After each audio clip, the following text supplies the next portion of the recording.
Hello and welcome to a new video. SSC 26,000 কেসের গুরুত্বপূর্ণ update নিয়ে ভিডিওটি হতে চলেছে। পরবর্তী শুনানি বা ফাইনাল জাজমেন্ট কবে হতে চলেছে এবং তার সাথে যোগ্যদের আলাদা করা যাবে না পুরো পেনাল্টি ক্যান্সেল হয়ে যাবে, গুরুত্বপূর্ণ তথ্যটা জানার জন্য শেষ পর্যন্ত ভিডিওটি দেখতে থাকুন।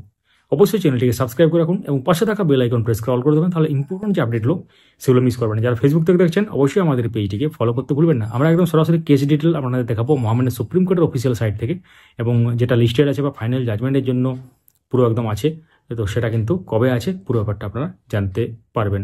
তো একদম সরাসরি আমরা চলে যাব কেস ডিটেলসে।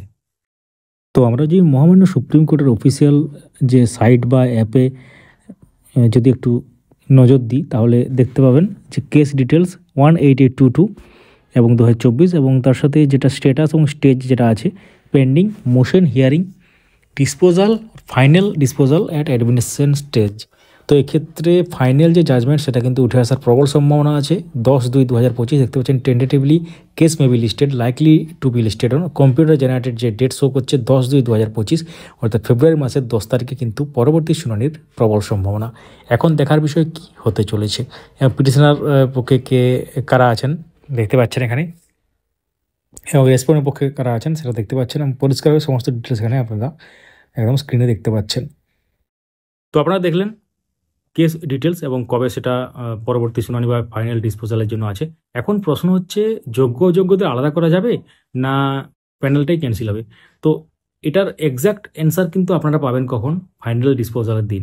আমরা এজিউম করতে পারি সেক্ষেত্রে যদি মেটা ডাটা উদ্ধার করা হয়ে থাকে বা সেটা যদি সাবমিশন হয় যাই বলুন, তো সেক্ষেত্রে একটা গুরুত্বপূর্ণ ব্যাপার বা ভাইটাল ব্যাপার হয়ে যাবে, এবং সেটা গুরুত্বপূর্ণ খুবই মেটা ডাটাটা।